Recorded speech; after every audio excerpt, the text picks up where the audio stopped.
சென்ற 2018ஆம் ஆண்டு மத்திய அரசு சமக்ரா சிக்ஷா அபியான் என்கிற திட்டத்தை அறிமுகப்படுத்தியது. இது ப்ரீகேஜி முதல் 12ஆம் வகுப்பு வரையிலான ஒருங்கிணைந்த பள்ளிக் கல்வி திட்டமாகும். அனைவருக்கும் தரமான சமமான கல்வி கிடைப்பதும் ஆசிரியர் பயிற்சி மையங்களை வலுப்படுத்துவதும் இந்த திட்டத்தின் நோக்கமாகும். இத்திட்டத்தின் கீழ் 2024 மற்றும் 2025ஆம் கல்வி ஆண்டுக்காக தமிழ்நாட்டிற்கு ரூபாய் 3586 கோடி ஒதுக்கப்பட்டுள்ளது. இந்த தொகையில் மத்திய அரசின் பங்களிப்பு 2152 கோடி.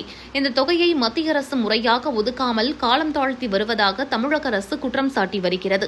மேலும் தேசிய கல்விக் கொள்கையை ஏற்காததால்தான் நிதியை மத்திய அரசு நிறுத்தி வைத்திருப்பதாகவும் தேசிய கல்விக் கொள்கையை ஏற்கும்படி மத்திய அரசு கட்டாயப்படுத்துவதாகவும் தமிழக அரசு குற்றம் சாட்டி வருகிறது. இந்நிலையில் சில நாட்களுக்கு முன் காசி தமிழ் சங்கமம் நிகழ்ச்சியில் செய்தியாளர்களிடம் மத்திய கல்வித்துறை அமைச்சர் தர்மேந்திர பிரதான் பேசினார். அப்போது புதிய கல்விக் கொள்கை விவகாரத்தில் இந்திய அரசின் நிபந்தனைகளை ஏற்பதாக தமிழக அரசு முன்பு கூறியது.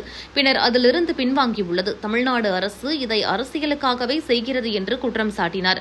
அவருடைய பேச்சை வைத்து தமிழகத்தில் இப்போது மீண்டும் மொழியை வைத்து அரசியல் உணர்வுகள் தூண்டப்பட்டு வருகிறது. தமிழக முதலமைச்சர் ஸ்டாலின் பேசுகையில் மும்மொழிக் கொள்கையை ஏற்கும் வரை தமிழ்நாட்டிற்கு நிதி கிடையாது என்று மத்திய அரசு பிளாக்மெயில் செய்வதாகவும் இவ்விவகாரத்தில் தமிழர்களின் தனி குணத்தை மத்திய அரசு பார்க்க வேண்டி இருக்கும் என மிரட்டியுள்ளார். இதுகுறித்து அதிமுக தலைவர்களும் எதிர்ப்பு தெரிவித்துள்ளனர். ஹிந்தி திணிப்பு என்ற வடிவில் வந்தாலும் அது மத்திய அரசின் கல்விக் கொள்கைதான் என்றும் அதை அதிமுக கடுமையாக எதிர்க்கும் என அதிமுக முன்னாள் அமைச்சர் ஜெயக்குமார் தெரிவித்துள்ளார். மேலும் நாம் தமிழர் கட்சி, நடிகர் விஜயன், தாவேகாவும் திமுகவின் கூட்டணி கட்சிகளும் மத்திய அரசுக்கு கடும் எதிர்ப்பு தெரிவித்துள்ளன. இந்நிலையில் தமிழக பாஜக தலைவர் அண்ணாமலை இவ்விவகாரம் தொடர்பாக கருத்து தெரிவிக்கையில், முதலமைச்சர் மு.க.ஸ்டாலின் மற்றும் தமிழக அமைச்சர்களின் வீட்டு குழந்தைகள் மட்டும் தனியார் பள்ளிகளில் மும்மொழி கல்வி பயில்கின்றனர்.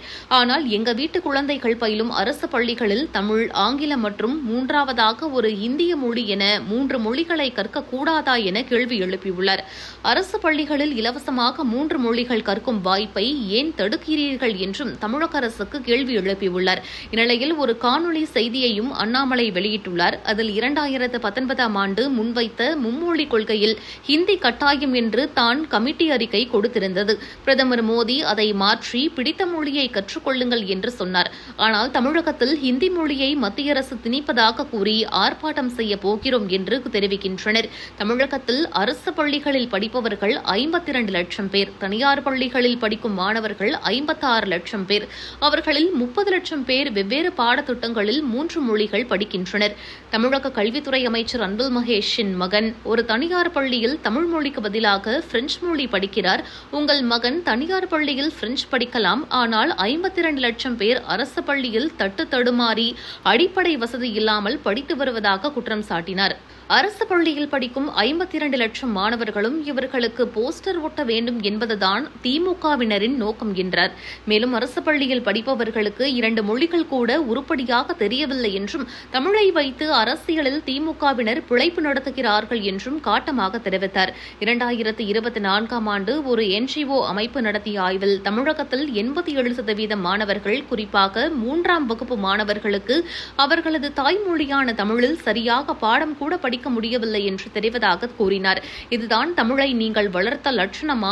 2 மொழிக் கொள்கை தோல்வியடைந்து விட்டது என்பதை ஒப்புக்கொள்வீர்களா என்றும் கேட்டார். 5ஆம் வகுப்பு வரை தாய்மொழியில்தான் படிக்க வேண்டும் என்று பாஜக தெரிவிக்கிறது. இதை நீங்கள் யாரும் செய்யவில்லை என்றும், ஆனால் பிரதமர் நரேந்திர மோடி இதை செய்துள்ளார் என்றும் கூறினார். மேலும் திமுகவினர் நடத்தும் பள்ளிகளில் 3 மொழிகள் கற்பிக்கப்படுகிறது. அங்கு தமிழில் பேசினால் அபராதம் விதிக்கப்படும் அளவுக்கு பள்ளிகளை நடத்துகிறீர்கள்.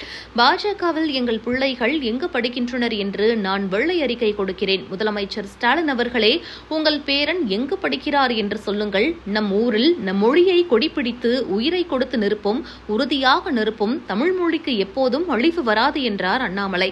மேலும் இந்தியாவில் எல்லா மாநிலங்களும் 3 மொழிக் கொள்கைக்கு போய்விட்டனர். 2024ஆம் ஆண்டு PM ஸ்ரீ பள்ளிக்கூடங்களை ஏற்றுக்கொள்கிறேன் என்று சொன்னீர்கள்.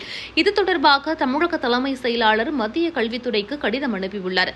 தமிழகத்திற்கு கல்விக்காக எவ்வளவு நிதி கொடுக்க வேண்டுமோ அதை மத்திய அரசு தரும். அமைச்சர் பிரதான் பேசியதை திருத்தி மாற்றி பேசாதீர்கள்.